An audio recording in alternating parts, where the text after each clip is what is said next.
America को Ukraine ने जब पैट्रियट डिफेंस सिस्टम दिया तो इसने रूस के खिलाफ उसके युद्ध में नई धार दी। अमेरिका के इस फैसला का रूस ने विरोध भी किया था। रूस ने कहा था कि अमेरिका जिस तरह से यूक्रेन हाईटेक हथियार भेज रहा है वह चीजों को और ज्यादा खराब करेगा। यूक्रेन बीते 2 साल से ज्यादा समय से रूस के साथ युद्ध लड़ रहा है। फरवरी 2022 में रूस के हमले के समय कहा गया था कि यूक्रेन शायद कुछ हफ्ते ही रूसी सेना का सामना कर सकेगा। इन दावों के उलट यूक्रेन 25 महीने से रूस से उलझा हुआ है। इसकी एक बड़ी वजह उसे अमेरिका से मिली मदद है। अमेरिका ने ऐसे कई हथियार यूक्रेन को दिए हैं जो उसके लिए इस जंग में ब्रह्मास्त्र साबित हुए हैं। पैट्रियट एयर डिफेंस सिस्टम भी एक ऐसा ही हथियार है जिसने बार बार रूस को तंग किया है तो यूक्रेन की मदद की है। वीडियो में आगे बढ़ने से पहले वीडियो के एक लाइक करके चैनल को सब्सक्राइब करें ताकि हमारे नई वीडियो आपको सबसे पहले मिल सके। डिफेंस न्यूज की रिपोर्ट के मुताबिक बीते साल मई की रात में को रूस ने यूक्रेन की राजधानी कीव में किंजल हाइपरसोनिक मिसाइल से हमला किया था। हवा से प्रक्षेपित यह हथियार 700 मील प्रति घंटे की रफ्तार से चलता है। ये मिसाइल तबाही मचा सकती थी, लेकिन इससे 1 महीने पहले अमेरिका ने यूक्रेन को एक पैट्रियट वायु रक्षा प्रणाली दे दी थी जो उसे रूस की मिसाइलों से बचाने में मदद करे। अमेरिकी अधिकारियों के अनुसार पैट्रियट प्रणाली ने आने वाली मिसाइल को अवरुद्ध कर दिया, कई दूसरे हथियार भी इसने निष्क्रिय कर दिए। इसके बाद से पैट्रियट प्रणाली ने रूसी हथियारों की एक विस्तृत श्रृंखला को सफलतापूर्वक रोका है। कीव स्थित गैर सरकारी संगठन centre for military and legal studies के प्रमुख ओलेक्जेंडर मुसियेंको का कहना है कि इस सिस्टम ने 100 मील दूर उड़ रहे Su-34 लड़ाकू विमानों जैसे रूसी विमानों को मार गिराया है और 130 मील दूर तक मिसाइलों को रोका है। यूक्रेन में RTX निर्मित पैट्रियट प्रणाली की सफलता ऐसे समय आई है जब अमेरिकी सेना का लक्ष्य पैट्रियट को एक एकीकृत वायु और मिसाइल रक्षा प्रणाली से बदलना है जो युद्ध के मैदान पर अन्य उपकरणों से जुड़ने में सक्षम हो और अधिक सक्षम रडार से सुसज्जित हो। रूसी हाई प्रिसिजन सिस्टम्स के CEO ओलेग रियाजांसेव ने बताया है कि पेंटसिरेम नेवल एयर डिफेंस सिस्टम का पहली बार यूक्रेन युद्ध में इस्तेमाल किया गया है। इस दौरान पेंटसिरेम डिफेंस सिस्टम ने यूक्रेन से फायर की गई स्टॉर्म शैडो मिसाइलों को नष्ट कर दिया है। रियाजांसेव ने रूसी प्रसारक ज्वेजदा को बताया, कॉम्बैट ड्यूटी पर रहते हुए युद्धपोत ने स्टॉर्म शैडो मिसाइलों को मार गिराया। दूसरे शब्दों में, हम पेंटसिरेम सीरियल सिस्टम के पहले प्रभावी सफल उपयोग के बारे में बात कर सकते हैं। रूसी नौसेना के काला सागर बेड़े में पेंटसिरेम मिसाइल सिस्टम से लैस जहाज का नाम साइक्लोन है जो प्रोजेक्ट 22800 क्लास का मिसाइल बोट है। पेंटसिर एक ऑटोमेटिक सतह से हवा में मार करने वाली एंटी मिसाइल और एंटी एयरक्राफ्ट सिस्टम है। इसे दुश्मन के युद्धक विमानों, हेलीकॉप्टरों, सटीक हमला करने वाले हथियार, क्रूज मिसाइलों को मार गिराने के लिए विकसित किया गया है। इसे दुश्मन के हवाई हमलों से सैन्य, औद्योगिक और प्रशासनिक प्रतिष्ठानों की हवाई सुरक्षा करने के लिए भी बनाया गया है। यह सिस्टम दुश्मन की मिसाइलें और मानव रहित हवाई वाहन UAV को भी मार गिराने में सक्षम है।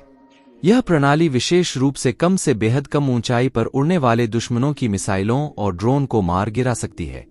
रूसी सेना के कर्नल और अनुभवी सैन्य विश्लेषक विक्टर लिटोवकिन ने स्पुतनिक को बताया, पेंटसिर 2 जुड़वां 30 मिमी तोपों और 12 मिसाइलों से लैस है जो 20 किलोमीटर तक की दूरी तक उड़ान भर सकती है और 15 किलोमीटर की ऊंचाई पर हवाई लक्ष्यों को मार गिरा सकती है।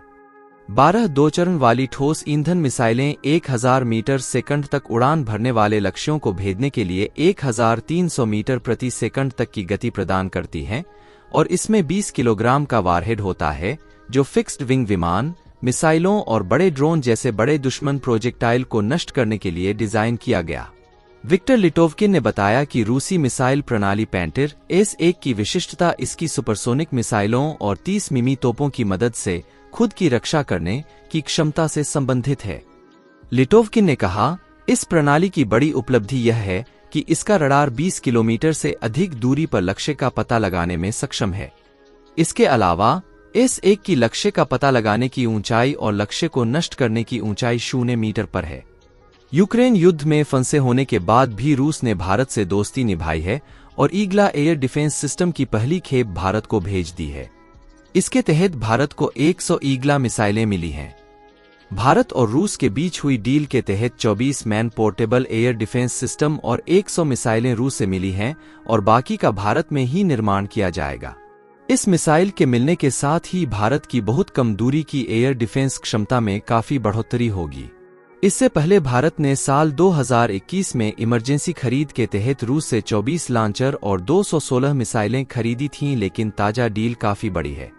ईगला एस सिस्टम में एक सिंगल लॉन्चर और एक मिसाइल होती है। भारत ने पिछले साल नवंबर महीने में 120 लॉन्चर और 400 मिसाइलों को खरीदने की डील की थी। रूस ने भारत को तकनीक ट्रांसफर की है और अब ये मिसाइलें तथा लॉन्चर हिंदुस्तान में ही बनेंगे।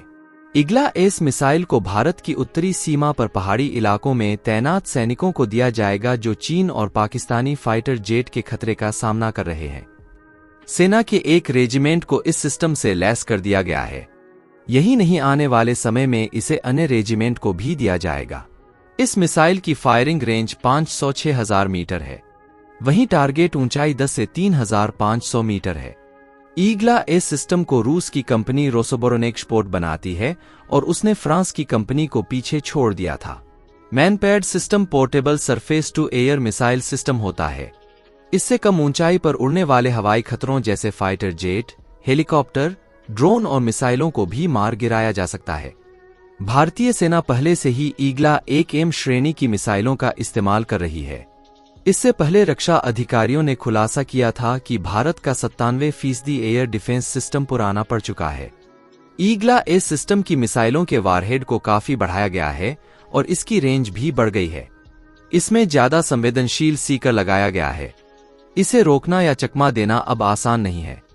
कंपनी का दावा है कि यह 80 से 90% तक सफल है। अब तक रूस इस एयर डिफेंस सिस्टम को Iraq, Libya, Venezuela, Kazakhstan, Qatar आदि शामिल हैं। सिप्री की रिपोर्ट के मुताबिक यूक्रेन युद्ध के बाद भी रूस अभी भारत को सबसे ज्यादा हथियारों की सप्लाई कर रहा है। दोस्तों, वीडियो अगर पसंद आया तो वीडियो के अपने मित्रों तक शेयर करें ताकि उन्हें भी जानकारी मिल सके। साथ ही वीडियो के एक लाइक करके चैनल को सब्सक्राइब करें ताकि हमारे नई वीडियो आपको सबसे पहले मिल सके। जय श्री राम।